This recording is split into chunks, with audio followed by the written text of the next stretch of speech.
na kusalimu katika jina la Bwana Yesu, jina lipitalo majina yote.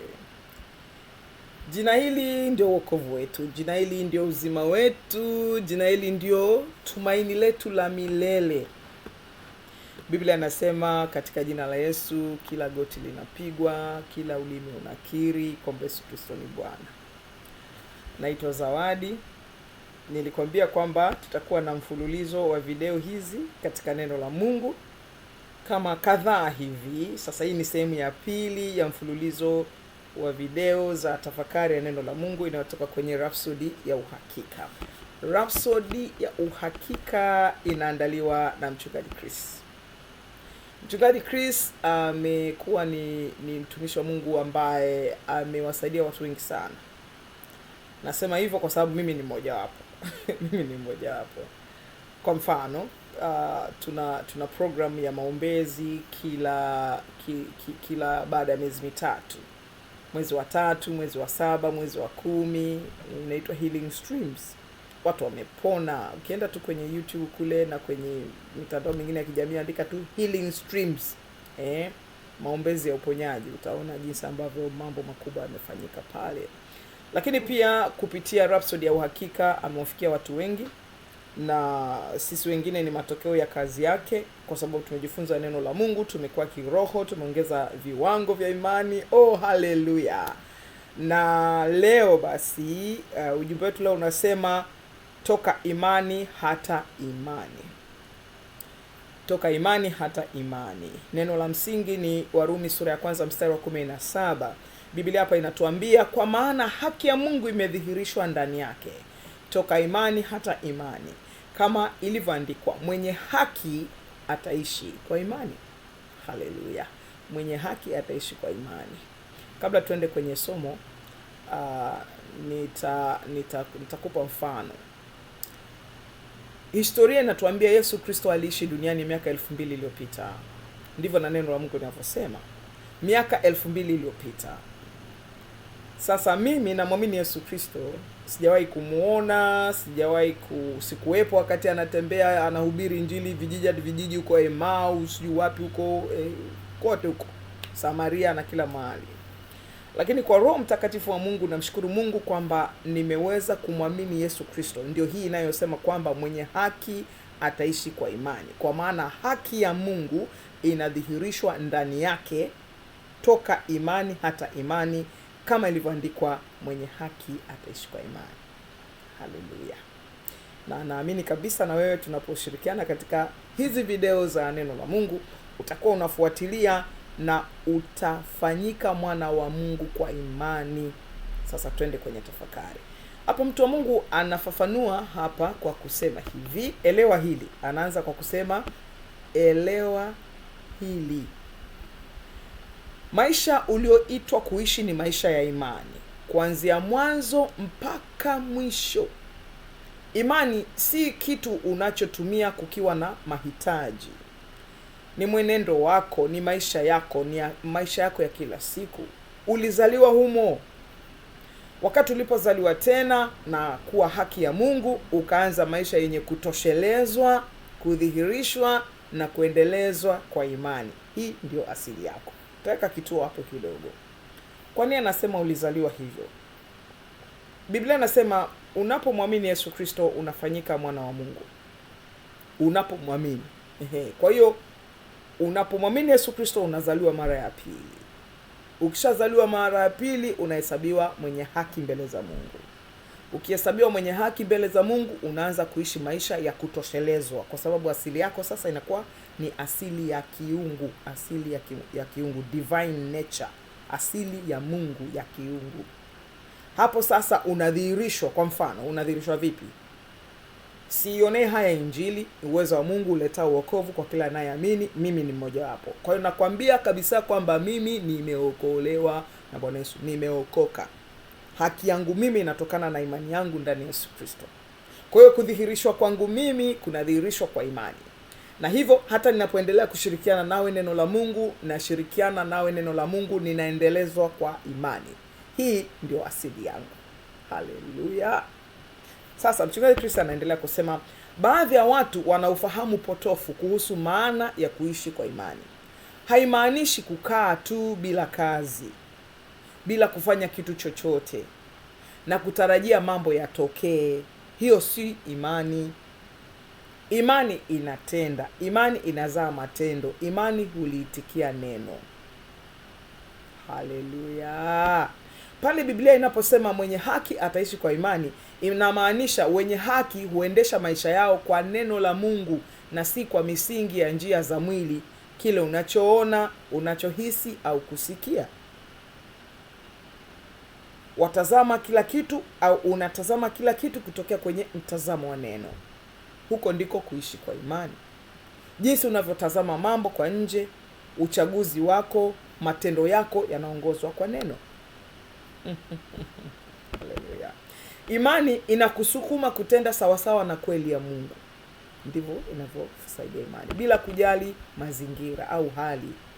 Pia imani haiondoi wajibu. Umesikia? Imani haondoi wajibu. Kama wajibu wangu ni kufanya hiki kitu, lazima nifanye. Kama wajibu wangu ni lazima nifanye. Kweli. Neno linakufundisha bidii na uzalishaji. Imani haikufanyi uwe mzembe, imani haikufanyi uwe mvivu. Inakufanya uwe na ufanisi, uwe mtendaji wa neno. Ndio maana Yakobo aliongea imani na matendo, matendo ya kuendana nayo. Oh, haleluya. Yakobo 2:17 inasema vivyo hivyo na imani isipokuwa ina matendo imekufa nafsini mwake.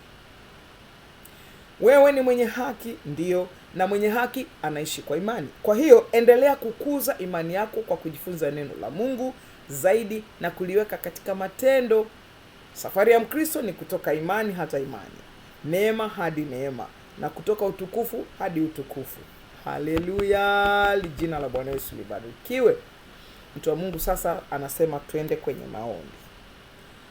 Baba mwenye haki na mtakatifu, ninakushukuru kwa kunifanya haki yako na kwa maisha ya imani ulionipatia. Ninatembea katika nuru ya neno lako, nikifanya maamuzi na kutenda katika kwa kufuatana na neno lako na kweli yako. Imani yangu inazaa matokeo, ninadhihirisha utukufu wako leo kila mahali katika jina la Yesu. Amina. Naam, haya ndio maombi. Basi masomo zaidi katika tafakari ya leo ni kwamba ni Wakorintho wa pili sura ya 5 mstari wa 7 inasema, maana twaenenda kwa imani si kwa kuona. Waebrania 11 mstari wa 6 inasema, lakini pasipo imani haiwezekani kumpendeza.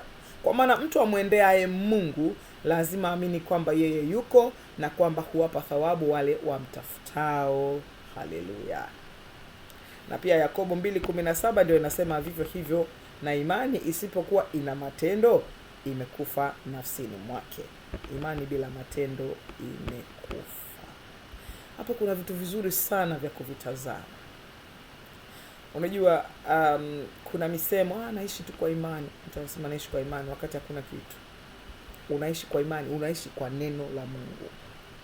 Kwa hiyo pale Biblia inaposema mwenye haki ataishi kwa imani, inamaanisha mwenye haki anaendesha maisha yake kwa neno la Mungu na si kwa misingi ya njia za mwili au sio kimwili, kwa mfano kile unachoona au kuhisi au kusikia. Ngoja nikupe mfano hapa. Ngoja nikupe mfano. Hivi katika haya maisha yetu ya kila siku, mshahara wako bei gani? Biashara yako inalipa shilingi ngapi? Sisemi kwamba labda sijui vipi. Kuna watu wanaenda kutafuta kazi, wanapata mshahara mkubwa, mshahara ambao pengine unatosheleza kila kitu wanachotaka. Lakini mara nyingi mahitaji ya mtu katika maisha yanaendana na pesa alizo nazo. Ukiwa na milioni 10 utakuwa na mahitaji ya milioni 10 na kuzidi. Ukiwa milioni 10 inaweza kuwa milioni 10 pound, inaweza kuwa milioni 10 shilingi, inaweza kuwa milioni 10 dola.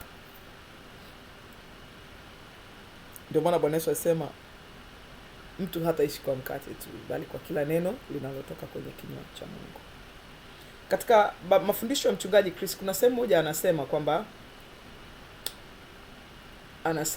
kile anachotaka kukupa Mungu sio kazi, kile anachotaka kukupa Mungu sio uponyaji, kile anachotaka kukupa Mungu sio pesa anachotaka kukupa Mungu ni neno la Mungu ndani yako. Neno la Mungu ndani yako. Hilo neno litakufanya uwe jinsi linavyosema wewe ni nani. Kuna mtu ambaye alijikusanyia ghala, akalima mazao, akapata mazao mengi sana, akatoa zile ghala za kwanza, akaweka za pili, akasema sasa nafsi yangu pumzika. Biblia inasemaje? Usiku akasikia ujumbe unasema, mpumbavu wewe, hivi vyote ulivyojilundikia vitakuwa vya nani? Maanake wanaitaka roho yako. Weka hazina katika ufalme wa Mungu. Hivi ninavyozungumza na wewe, weka hazina katika ufalme wa Mungu. Siku chache zinazokuja tutakuwa na mkutano, crusade ya mtandaoni. Crusade ya mtandaoni. Crusade ya mtandaoni manake alika rafiki yako, alika ndugu yako, jamaa yako, weka bando la kutosha, kama uko Ulaya, sijui uko Australia, ama uko sijui Marekani, ama uko Afrika, Tanzania, kokote kule uliko, tutakutana katika crusade ya mtandaoni. Nitaweka hapo namna ya kuweza kujiunga, tuweze kujifunza neno la Mungu pamoja. Kama una shida ya kuombewa, una jambo unataka kumpelekea Bwana, una neno unataka kulisikia kutoka kwa Mungu, karibu katika hiyo crusade ya mtandaoni. Inaitwa crusade the 9th of 1000 crusade. Hallelujah. Kwa hiyo tunaishi kwa imani. Kwa mfano, leo uko hai, sio? Unaitarajia kesho kwa imani. Unaweka mipango ya mwezi ujao kwa imani. Unaweka mipango ya miezi 6 kwa imani. Unaweka mipango ya miaka 2-3 ijayo kwa imani. Unajenga nyumba kwa imani. Unapanda basi kwenda kazini kwa imani. Kila kitu ni kwa imani. Unaamini utafika huko unakokwenda. Kwa hiyo tunaishi kwa neno la Mungu. Mwenye haki wa Mungu ataishi kwa imani. Akisita hivi, Biblia inasema Mungu hana furaha naye. Basi tukutane tena katika tafakari nyingine. Nimekwambia ni mfululizo wa hizi tafakari. Lakini kama hujampa Bwana Yesu maisha yako, nitaomba pamoja nawe, alafu takupa namba ambayo unaweza kuwasiliana nasi. Sema, o Bwana Mungu, nakuja kwako katika jina la Yesu, nikiamini kwamba Yesu Kristo ni mwana wa Mungu aliye hai. Ninaamini kwamba Yesu Kristo alikufa kwa ajili yangu. Ninaamini kwamba Yesu Kristo yu hai leo. Na ninakiri kwa kinywa changu kwamba Yesu Kristo ni Bwana na Mwokozi wa maisha yangu kuanzia leo hii. Katika yeye na kupitia jina lake ninao uzima wa milele. Nimepokea uzima wa milele. Nimezaliwa mara ya pili. Asante Bwana kwa kuwa mimi sasa ni mwana wa Mungu. Haleluya. Hongera sana. Kama umesema sala hii baada yangu, karibu katika ufalme wa Mungu. Na nakuombea baraka za Bwana Roho Mtakatifu awe pamoja na wewe, akukuze na kukuimarisha katika imani. Tunapatikana namba za Rhapsody ya uhakika. Namba za Rhapsody ya uhakika ni alama kujumlisha 255 766 444 996. Hizo ndizo namba za Rhapsody ya uhakika. Unaweza kupata kwa njia ya kitabu, labda utataka kuwafundisha watoto wako.